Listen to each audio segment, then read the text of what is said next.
Un des enjeux de la DSI à mon arrivée, c'était premier enjeu, c'était d'abord de transformer cette direction des systèmes d'information pour qu'elle soit beaucoup plus proche, je dirais, des métiers, plus dans l'action, la définition des plans stratégiques,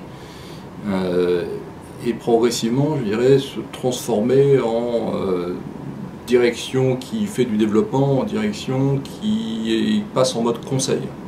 Donc il a fallu compléter les équipes, réorganiser aussi les équipes, une partie des équipes qui étaient dans ce qu'on appelle les métiers, direction industrielle, direction financière, etc. Donc les réintégrer au sein même de la DSI pour justement compléter ce dispositif et être en mode conseil et organisé par métier, par direction.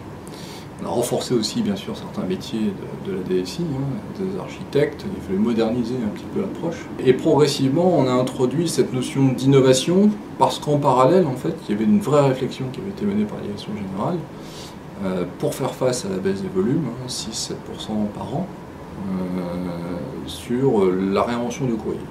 Le meilleur du papier, le meilleur du numérique, donc il a fallu réfléchir dans le cadre des travaux qui ont été menés sur le plan stratégique du courrier, sur la place du système d'information et sur la place de l'innovation dans cette transformation du métier du courrier, notamment vers le numérique. Et c'est de là qu'est apparue progressivement finalement l'idée du smartphone pour le facteur et l'idée du projet Factéo.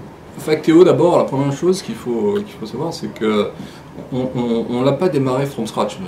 C'était d'abord le résultat d'expérimentations qui n'avaient pas réussi les années précédentes. Elle n'est pas réussi pour deux raisons en fait.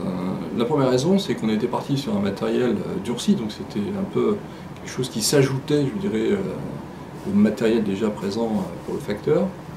Et puis ça s'appuyait sur autre chose aussi qui paraît difficile à assimiler, mais c'était du 100% connecté. Et on sait très bien que la couverture 3G sur la France, le facteur partout, je rappelle, était largement insuffisante. Donc ça ne pouvait pas fonctionner en fait. Donc c'est difficile d'accepter un matériel supplémentaire. Deux, un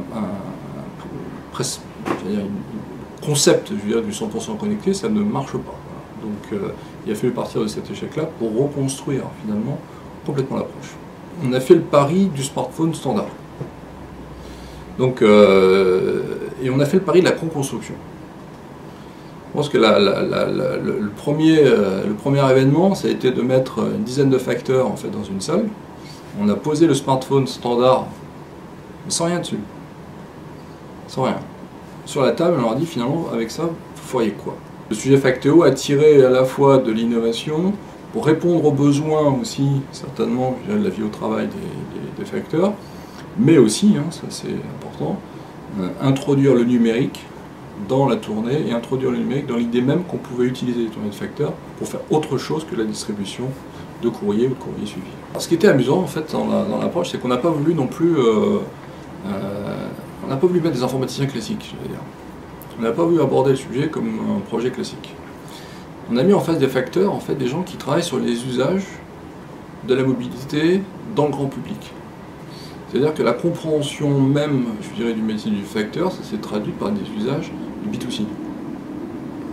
Et alors ça a été très, apparemment assez amusant, parce que c'est quand même une maison qui existe depuis Louis XI, qui dispose d'un certain nombre de ce qu'on appelle des notes chartées chez nous, donc tout est hyper documenté, etc. Faire rentrer tout ça dans un marbre de smartphone, ça a été apparemment assez exotique.